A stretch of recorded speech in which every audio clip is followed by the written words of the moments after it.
MLA పాడి కౌశిక్ రెడ్డి ఇంటిపై MLA Arikapudi Gandhi దాడికి నిరసనగా బీఆర్ఎస్ శ్రేణులు తిరిగి దాడికి పాల్పడే అవకాశం ఉందని పోలీసుల ముందస్తు చర్యగా వికారాబాద్ జిల్లా తాండూరు పలువురు బీఆర్ఎస్ నాయకులను అదుపులోకి తీసుకున్నారు. ఈ సందర్భంగా బీఆర్ఎస్ శ్రేణులు కాంగ్రెస్ పార్టీకి ఎమ్మెల్యే అరికపుడి గాంధీకి వ్యతిరేకంగా నినాదాలు చేశారు. అనంతరం జిల్లా గ్రంథాలయ మాజీ చైర్మన్ రాజుగౌడ్ మాట్లాడుతూ ఎమ్మెల్యే పాడి కౌశిక్ రెడ్డిపై దాడికి దిగిన అరికపుడి గాంధీకి బీఆర్ఎస్ తగిన గుణపాఠం చెప్తుందన్నారు. ప్రజాస్వామ్య విలువలను తుంగలో తొక్కి ఇష్టానుసారంగా దాడులకు పాల్పడుతున్న కాంగ్రెస్ పార్టీ నియంత్రత్వ ధోరణికి తీవ్రంగా ఖండిస్తున్నామన్నారు.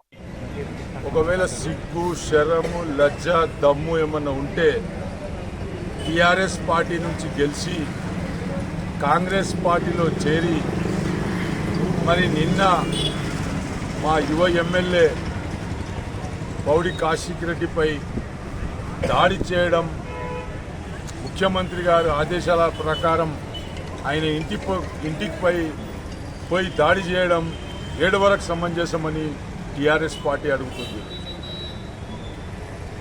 ఒక ఎమ్మెల్యేకు భద్రత లేని రాష్ట్రంగా మారిపోయింది తెలంగాణ. ప్రజాపాలన అంటివి, ప్రజాపాలన కాదు ఇది, దుర్మార్గన పాలన, కక్షతో కూడిన పాలన. ఈ రాష్ట్రంలో ప్రజాస్వామ్యం ఉన్నదా? ఈరోజు ప్రభుత్వానికి వ్యతిరేకంగా మాట్లాడితే కేసులు పెట్టడం, మరి హింసించడం, వాళ్ళపై దాడులు చేయడం. ఈ రేవంత్ రెడ్డి ఈ రాష్ట్రానికి ఏం చేద్దామనుకుంటూ ఇంకో బీహారు లేకుంటే ఇంకో ఉత్తరప్రదేశ్, ఇంకో జార్ఖండ్ లెక్క ఈ తెలంగాణ రాష్ట్రం కూడా చేద్దామనుకునే ఆలోచనలో ఉన్నాడేమో. అందుకోసం ఈ విధంగా ప్రవర్తిస్తుంది. ప్రజలకిచ్చిన సమస్యలను, ప్రజలకిచ్చిన 6 గ్యారెంటీలను గాలికి వదిలేసి హైడ్రా అని హైడ్రామా, మరి ఎమ్మెల్యేలపై దాడి, మరి ఈ విధంగా చేసుకుంటూ పోతే రాబోయే దినాల్లో తెలంగాణకు అనేక రకాల అన్యాయం జరిగే విధంగా ఉంటాయి. ఇప్పటికే పెట్టుబడులు లేక వచ్చిన పెట్టుబడులన్నీ కూడా తెలంగాణ రాష్ట్రంలో లా అండ్ ఆర్డర్ లేదనే ఉద్దేశంతో